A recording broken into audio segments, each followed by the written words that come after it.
हरि ओम। जय जगन्नाथ। सर्वेभ्यो गुरुवर्गेभ्यो नमो नमः। ओम ब्रह्मा मुरारी त्रिपुरान्तकारी भागो शशि भूमि सूतो विधत्सो गुरुश्च शुक्र शनिराहुकेतवो कुर्वन्तु सर्वे जनानां सुप्रभातम्। नमो नमः। वेदमूर्ति बलवंतपड़ना समस्त दर्शक श्रोताबंधुमानंकु तथास्तुतिवीर दैनिक राशिफल कार्यक्रम स्वागत ओ अभिनंदन। वेतबंधु आसन्तु प्रथम जानिबा आजिर तिथि नक्षत्र घातचंद्र विषय। आज आषाढ़ मास शुक्ल पक्ष इंग्राजी जून मास 24 तारीख शनिवार। आषाढ़ तृतीय दिन मिथुन 10 दिन। सूर्योदय प्रातः 5:12 मिथुन राशि, सूर्यास्त संध्या 6:24 धनु राशि। षष्ठी तिथि रात्र 10:31 पर्यंत। मघा नक्षत्र मल सिंह चंद्र अहोरात्र। योगिनी पश्चिम दिगरे रात्र 10:31 पर्यंत परे वायव्य कोणे। पश्चिम दिक तथा वायव्य कोणे दूर यात्रादि निषेध। आज कर्कट और मकर राशिर घात चंद्र। रात्र 10:31 पर्यंत निम्ब भक्षण निषेध, परे ताल भक्षण निषेध। श्रोताबंधु आज श्रीमंदिर हेरा पंचमी। श्रोताबंधु वर्तमान गाड़े आदिर तिथि नक्षत्र घात चंद्रादि विषय आसतु वर्तमान जाना 12टी राशि शुभाशुभ विषय। प्रथम जाना मेष राशि विषय।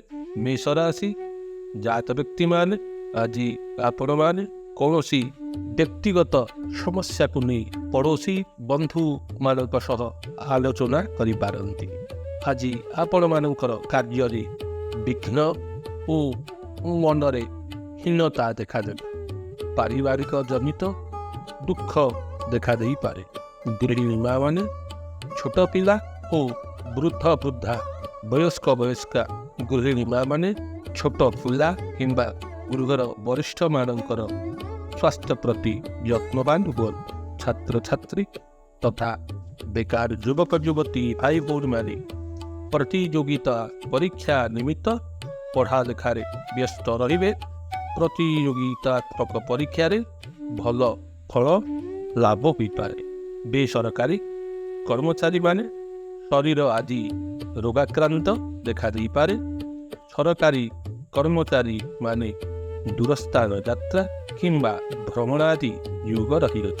राजनैतिक नेता माने मानसिक और शारीरिक दुर्बलता अनुभव करि पारंती। व्यवसायी भाई भौणी माने मार्गरे यातायात समय सावधानता रक्षा करंतु। वृद्ध वृद्धा गुरुजन माने कौनसी कारणरू परिवार रे बाक्कलह सृष्टि होई पारे। शुभ फल प्राप्ति निमित्त मेष राशि जात व्यक्ति मान ओ भौमाय नमः मंत्रटी को 11 थर जप करंतु। निश्चित शुभ फल प्राप्ति हेब। परवर्ती राशि वृष राशि। वृष राशि जात व्यक्ति माने आज आपण मानकर प्रत्येक कार्य विघ्न देखा देव। मार्गरे प्रतिरोध जड़ा जाए। आपण माने निज बयस ठारू सान पिलांक सह कथोपकथन ठारू दूरे रुहंतु। आपणकर थट्टा मजाक कथा को नहीं द्वंद्व देखा दे पारे। गृहिणी माँ मैंने पड़ोसी माने शत्रुता आचरण करिपारंती। छात्र छात्री माने युवक युवती भाई भौणी माने मित्र बंधु सह आज कलह होई पारे। बेसरकारी कर्मचारी माने सांगसाथी व्यवहार मनरे दुख दे पारे। सरकारी कर्मचारी माने तथा राजनैतिक नेता माने बंधु मित्र आपणक ठारू कार्य हासिल करी ठकी दे पारंती। विश्वासघातकतार शिकार हो पारंती। वृद्ध वृद्धा गुरुजन माने मानसिक चापरे वृद्धि देखा देव।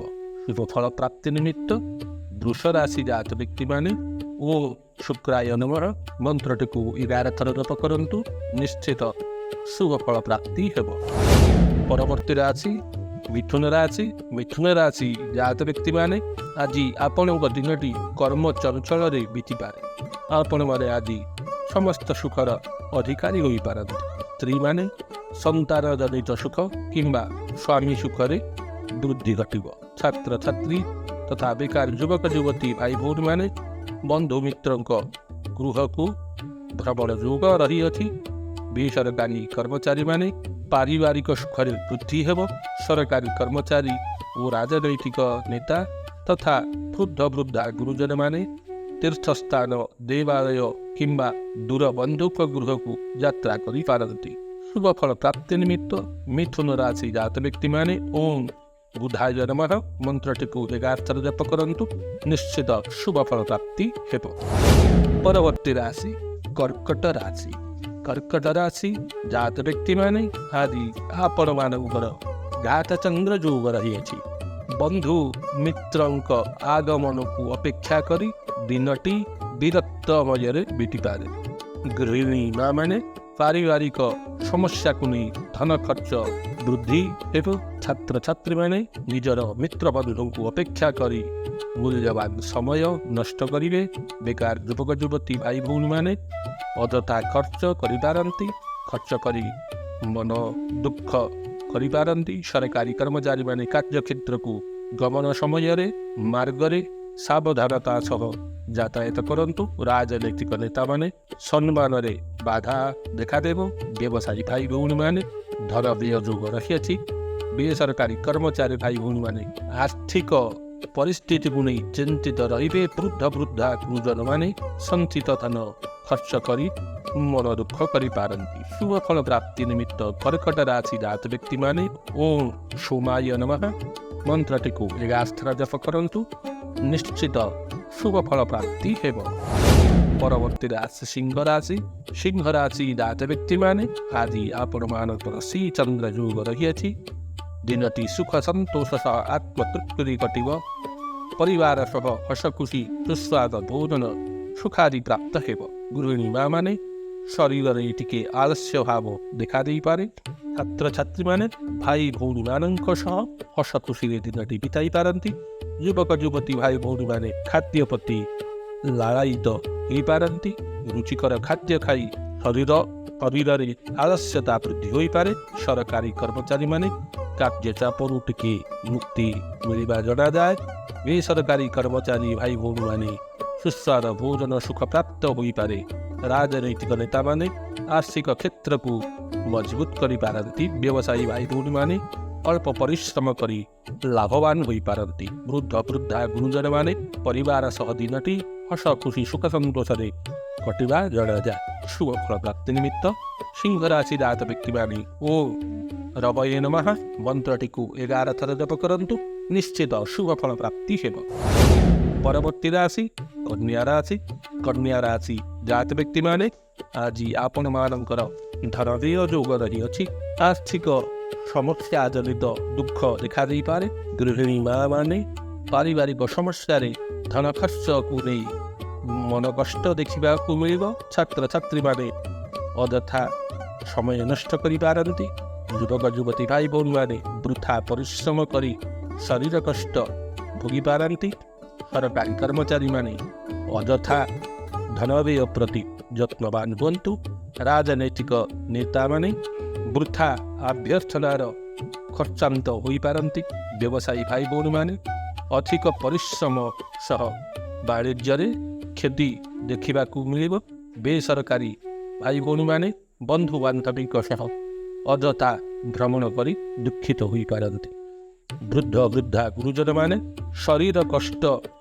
ଶରୀର ବ୍ୟାଧି ଯୁକ୍ତ ଦିନଟି ବିତିପାରେ। ଶୁଭଫଳ ପ୍ରାପ୍ତି ନିମିତ୍ତ କନ୍ୟା ରାଶି ଜାତ ବ୍ୟକ୍ତିମାନେ ଓಂ ବୁଧାୟ ନମଃ ମନ୍ତ୍ରଟିକୁ 11 ଥର ଜପ କରନ୍ତୁ। ନିଶ୍ଚିତ ଶୁଭଫଳ ପ୍ରାପ୍ତି ହେବ। ପରବର୍ତ୍ତୀ ରାଶି ତୁଳା ରାଶି। ତୁଳା ରାଶି ଜାତ ବ୍ୟକ୍ତିମାନେ ଆଜି ଆପଣମାନଙ୍କ ଧନ ଆୟ ଯୋଗ ବୃଦ୍ଧି ରହିଅଛି। ଦିନଟି ଆଜି ଧନ ଉପାର୍ଜନରେ ବୃଦ୍ଧି ଦେଖାଦେବ।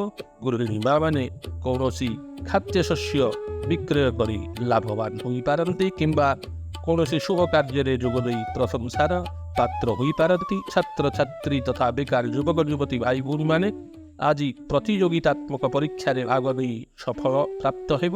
ବେସରକାରୀ କର୍ମଚାରୀ ଭାଇ ଭଉଣୀମାନେ କାର୍ଯ୍ୟକ୍ଷେତ୍ରରେ ପ୍ରଶଂସା ମିଳିବ। ସରକାରୀ କର୍ମଚାରୀମାନେ ପାରିବାରିକ ଶୁଭ କାର୍ଯ୍ୟରେ ଶୁଭ ମାଙ୍ଗଳିକ କାର୍ଯ୍ୟରେ ଯୋଗ ଦେଇପାରନ୍ତି। ରାଜନୈତିକ ନେତାମାନେ ଜନତାଙ୍କ ନିମିତ୍ତ କଲ୍ୟାଣକର କାର୍ଯ୍ୟ କରି ପ୍ରଶଂସା ପ୍ରାପ୍ତ ଏବଂ ବ୍ୟବସାୟୀ ଭାଇ ଭଉଣୀମାନେ ବିଶେଷତଃ ଲୌହ ବ୍ୟବସାୟୀ ବିକ୍ରେତା ଭାଇ ଭଉଣୀମାନେ ଅଧିକ ଲାଭବାନ ହୋଇପାରନ୍ତି। ବୃଦ୍ଧ ବୃଦ୍ଧା ଗୁରୁଜନମାନେ ବହୁଦିନ ଧରି ଚିନ୍ତା କରିଥିବା କାର୍ଯ୍ୟଟି ଆଜି ପୂରଣ ହୋଇପାରେ। ମାଲି ମକଦ୍ଦମା କୋର୍ଟ କଚେରୀ କାମରେ ଆଜି ଆପଣମାନେ ବିଜୟୀ ହୋଇପାରନ୍ତି। ଶୁଭଫଳ ପ୍ରାପ୍ତି ନିମିତ୍ତ ତୁଳା ରାଶି ଜାତ ବ୍ୟକ୍ତିମାନେ ଶୁକ୍ରାୟ ନମଃ ମନ୍ତ୍ରଟିକୁ 11 ଥର ଜପ କରନ୍ତୁ, ନିଶ୍ଚିତ ଶୁଭଫଳ ପ୍ରାପ୍ତି ହେବ। ପରବର୍ତ୍ତୀ ରାଶି ବିଛା ରାଶି। ବିଛା ରାଶି ଜାତ ବ୍ୟକ୍ତିମାନେ ଆଜି ଆପଣମାନଙ୍କର ସୁଖ ସମ୍ମାନରେ ବୃଦ୍ଧି ହୋଇପାରେ। କର୍ମକ୍ଷେତ୍ରରେ କୁଶଳତା ସହ ପ୍ରଗତି ହୋଇପାରେ। ଗୃହିଣୀ ମା'ମାନେ କର୍ମଚଞ୍ଚଳ ହୋଇପାରନ୍ତି। ଛାତ୍ରଛାତ୍ରୀମାନେ ବନ୍ଧୁବାନ୍ଧବୀଙ୍କ ସହ ଭ୍ରମଣ ଯାତ୍ରା ଆଦି କରିପାରନ୍ତି। ବେକାର ଯୁବକ ଯୁବତୀ ଭାଇ ଭଉଣୀମାନେ ଦୂରଯାତ୍ରା ଦ୍ୱାରା ଆପଣମାନେ ଆଜି ଲାଭବାନ ହୋଇପାରନ୍ତି। ବେସରକାରୀ କର୍ମଚାରୀମାନେ କର୍ମ ଫଳରେ ଲାଭବାନ ହୋଇପାରନ୍ତି। ସରକାରୀ କର୍ମଚାରୀମାନେ କୌଣସି ଜଟିଳ କାର୍ଯ୍ୟରେ ଆଜି ଆପଣମାନେ ସଫଳତା ପ୍ରାପ୍ତ ହେବ। ରାଜନୈତିକ ନେତା ତଥା ବୃଦ୍ଧ ବୃଦ୍ଧା ଗୁରୁଜନମାନେ ମାଲି ମକଦ୍ଦମାତି କାର୍ଯ୍ୟରେ ବିଜୟୀ ହେବା ଜଣାପଡ଼େ। ବ୍ୟବସାୟୀ ଭାଇ ଭଉଣୀମାନେ ବ୍ୟବସାୟ କ୍ଷେତ୍ରକୁ ନେଇ ଉନ୍ନତି ପ୍ରଗତି ହୋଇପାରେ। ଶୁଭଫଳ ପ୍ରାପ୍ତି ନିମିତ୍ତ ବିଛା ରାଶି ଜାତ ବ୍ୟକ୍ତିମାନେ ଭୌମାୟ ନମଃ ମନ୍ତ୍ରଟିକୁ 11 ଥର ଜପ କରନ୍ତୁ, ନିଶ୍ଚିତ ଶୁଭଫଳ ପ୍ରାପ୍ତି ହେବ। ପରବର୍ତ୍ତୀ ରାଶି ଧନୁରାଶି। ଧନୁରାଶି ଜାତ ବ୍ୟକ୍ତିମାନେ ଆଜି ଆପଣମାନଙ୍କୁ ଦିନଟି ଭକ୍ତିମୟ ପରିବେଶରେ ବିତାଇ ପାରନ୍ତି। ସେବା ପୂଜାରେ ନିୟୋଜିତ ହୋଇପାରନ୍ତି। ସତ୍ସଙ୍ଗ ମିତ୍ରମାନଙ୍କ ସହ ମନରେ ଧାର୍ମିକ ଭାବ ଜାଗ୍ରତ ହୋଇପାରେ। ଗୃହିଣୀ ମା'ମାନେ ଘରେ ପୂଜା ଉପାସନା ଆଦି ଶୁଭ କାର୍ଯ୍ୟରେ ବ୍ୟସ୍ତ ରହିପାରନ୍ତି। ଛାତ୍ରଛାତ୍ରୀମାନେ କୌଣସି କାରଣରୁ ମନରେ ଉଦାସ ଭାବ ଦେଖାଦେଇପାରେ। ବେକାର ଯୁବକ ଯୁବତୀ ଭାଇ ଭଉଣୀମାନେ ମିତ୍ର ବନ୍ଧୁଙ୍କର ଠକାମିର ଶିକାର ହୋଇପାରନ୍ତି। ସରକାରୀ କର୍ମଚାରୀମାନେ କାର୍ଯ୍ୟରେ ବୃଦ୍ଧି ସହ କାର୍ଯ୍ୟବନ୍ଧନ ପରିଶ୍ରମ କଷ୍ଟ ଇତ୍ୟାଦି ଦେଖିବାକୁ ମିଳିବ। ରାଜନୈତିକ ନେତାମାନେ ପ୍ରତ୍ୟେକ କାର୍ଯ୍ୟରେ ଆପଣମାନେ ଆଜି ସଫଳତା ପ୍ରାପ୍ତ ହେବ ନାହିଁ। ବୃଦ୍ଧ ବୃଦ୍ଧା ଗୁରୁଜନମାନେ ପାରିବାରିକ ସମସ୍ୟା ଜନିତ ଦୁଃଖରେ ବ୍ୟସ୍ତ ବିବ୍ରତ ହୋଇପାରନ୍ତି।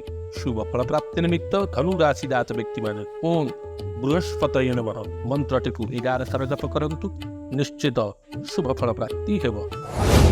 ପରବର୍ତ୍ତୀ ରାଶି ମକର ରାଶି। ମକର ରାଶି ଜାତ ବ୍ୟକ୍ତିମାନେ ଆଜି ଆପଣମାନଙ୍କର ଶରୀର କଷ୍ଟ ଦେହ ପୀଡ଼ା ଯୋଗ ରହିଅଛି। ମାନସିକ ଚିନ୍ତା ସହ ଶରୀର ପୀଡ଼ା ବୃଦ୍ଧି ହୋଇପାରେ। କୌଣସି କଥାକୁ ନେଇ ମାନସିକ ଅଶାନ୍ତି ବୃଦ୍ଧି ଘଟିପାରେ। ଗୃହିଣୀ ମା'ମାନେ ପରିବାର ସହ ଯୁକ୍ତିତର୍କ କରି ମାନସିକ ଯନ୍ତ୍ରଣା ଭୋଗିପାରନ୍ତି। ଛାତ୍ରଛାତ୍ରୀମାନେ ମାନସିକ ଚଞ୍ଚଳତା ହେତୁ ଶରୀରରେ ଆଘାତ ଲାଗିପାରେ। ବେକାର ଯୁବକ ଯୁବତୀ ଭାଇ ଭଉଣୀମାନେ ଧନ ଖର୍ଚ୍ଚ ଠାରୁ ଦୂରେଇ ରୁହନ୍ତୁ। ଯୁକ୍ତିତର୍କ ଠାରୁ ମଧ୍ୟ ଦୂରେଇ ରୁହନ୍ତୁ। ବେସରକାରୀ କର୍ମଚାରୀ ଭାଇ ଭଉଣୀମାନେ ବନ୍ଧୁମିତ୍ରଙ୍କ ସହ ସୁବ୍ୟବହାର କରନ୍ତୁ। ସରକାରୀ କର୍ମଚାରୀମାନେ ନିଜ ଛୋଟ ଭୁଲ ପାଇଁ ଦିନଟି ଯନ୍ତ୍ରଣାଦାୟକ ହୋଇପାରେ। ରାଜନୈତିକ ନେତାମାନେ କୌଣସି କାର୍ଯ୍ୟ ନ କରି ପରିବାର ସହ ଦିନଟି ବିତାନ୍ତୁ। ବୃଦ୍ଧ ବୃଦ୍ଧା ଗୁରୁଜନମାନେ ଶରୀର ପ୍ରତି ଯତ୍ନବାନ ହୁଅନ୍ତୁ। ଶୁଭଫଳ ପ୍ରାପ୍ତି ନିମିତ୍ତ ମକର ରାଶି ଜାତ ବ୍ୟକ୍ତିମାନେ ଶନିଶ୍ଚରାୟ ନମଃ ମନ୍ତ୍ରଟିକୁ 11 ଥର ଜପ କରନ୍ତୁ, ନିଶ୍ଚିତ ଶୁଭଫଳ ପ୍ରାପ୍ତି ହେବ। ପରବର୍ତ୍ତୀ ରାଶି କୁମ୍ଭ ରାଶି। କୁମ୍ଭ ରାଶି ଜାତ ବ୍ୟକ୍ତିମାନେ ଆଜି ଆପଣମାନଙ୍କର କାର୍ଯ୍ୟସିଦ୍ଧି ଯୋଗ ରହିଅଛି। କାର୍ଯ୍ୟକ୍ଷେତ୍ରରେ ଉନ୍ନତି ମିଳିବା ଜଣାପଡ଼େ। ପ୍ରତ୍ୟେକ କାର୍ଯ୍ୟରେ ସଫଳତା ପ୍ରାପ୍ତ ହେବ। ଗୃହିଣୀ ମା'ମାନେ ବାର୍ତ୍ତାଳାପ ଠାରୁ ଦୂରେଇ ରୁହନ୍ତୁ। ଗୃହ କାର୍ଯ୍ୟରେ ବ୍ୟସ୍ତ ରୁହନ୍ତୁ।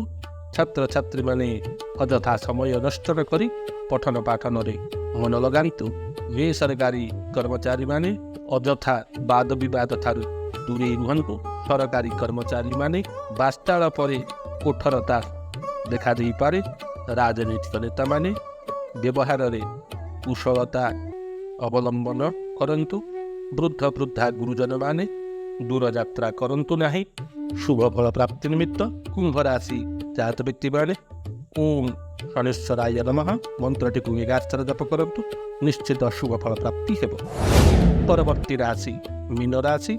ମୀନ ରାଶି ଜାତ ବ୍ୟକ୍ତିମାନେ ଆଜି ଆପଣମାନେ କୌଣସି ଗୁରୁତ୍ୱପୂର୍ଣ୍ଣ କଥାକୁ ପରିବାର ସହ ଆଲୋଚନା କରିପାରନ୍ତି। ଆଲୋଚନା ଦ୍ୱାରା ସଫଳତା ମଧ୍ୟ ପ୍ରାପ୍ତ କରିପାରନ୍ତି। ପାରିବାରିକ ସମସ୍ୟା କିମ୍ବା ନିଜର ଦୁର୍ବଳତା ତାହା ଆଗରେ ପ୍ରକାଶ କରି ଶତ୍ରୁତା ବୃଦ୍ଧି କରିପାରନ୍ତି। ଗୃହିଣୀ ମା ମାନେ ପଡ଼ୋଶୀ ମାନେ ଚତୁରତାର ସହ ଆପଣଙ୍କ ଠାରୁ ଗୋପନୀୟ କଥା ଆଦାୟ କରିପାରନ୍ତି। ବାର୍ତ୍ତାଳାପ ସମୟରେ ସାବଧାନତା ଅବଲମ୍ବନ କରନ୍ତୁ। ଛାତ୍ରଛାତ୍ରୀ ତଥା ବେକାର ଯୁବକ ଯୁବତୀ ଭାଇ ଭଉଣୀମାନେ ଶାରୀରିକ ସୁସ୍ଥତା ମାନସିକ ପ୍ରସନ୍ନତାରେ ବୃଦ୍ଧି ଘଟିବ। ବେସରକାରୀ କର୍ମଚାରୀ ଭାଇ ଭଉଣୀମାନେ ଶତ୍ରୁକ୍ଷୟ ଯୋଗ ଅଛି। ସରକାରୀ କର୍ମଚାରୀମାନେ ଦିନଟି ଆଜି ଆପଣମାନଙ୍କ ନିମିତ୍ତ ଅତ୍ୟନ୍ତ ମଙ୍ଗଳ ଓ ଶୁଭପ୍ରଦ।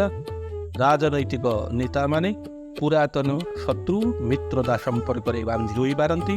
ବୃଦ୍ଧ ବୃଦ୍ଧା ଗୁରୁଜନମାନେ ପରିବାରର ଜଟିଳ ସମସ୍ୟାର ସମାଧାନ କରି ପ୍ରଶଂସିତ ହୋଇପାରନ୍ତି। ଶୁଭ ଫଳ ପ୍ରାପ୍ତି ନିମିତ୍ତ ମୀନ ରାଶି ଜାତ ବ୍ୟକ୍ତିମାନେ ଓମ୍ ବୃହସ୍ପତୟ ନମଃ ମନ୍ତ୍ରଟିକୁ 11 ଥର ଜପ କରନ୍ତୁ, ନିଶ୍ଚିତ ଶୁଭ ଫଳ ପ୍ରାପ୍ତି ହେବ। ଧନ୍ୟବାଦ ଶ୍ରୋତା ବନ୍ଧୁ, ଆଜି ପାଇଁ ଏତିକି। ପ୍ରତ୍ୟେକ ଦିନ 12ଟି ରାଶିର ଶୁଭାଶୁଭ ବିଷୟରେ ଜାଣିବା ପାଇଁ ଆମ୍ଭ ତଥାସ୍ତୁ ଟିଭିକୁ ଲାଇକ୍ ସେୟାର ଓ ସବସ୍କ୍ରାଇବ୍ କରନ୍ତୁ। ଭିଡ଼ିଓଟି ଭଲ ଲାଗୁଥିଲେ କମେଣ୍ଟ ବକ୍ସରେ ଜୟ ଶ୍ରୀରାମ ଲେଖନ୍ତୁ।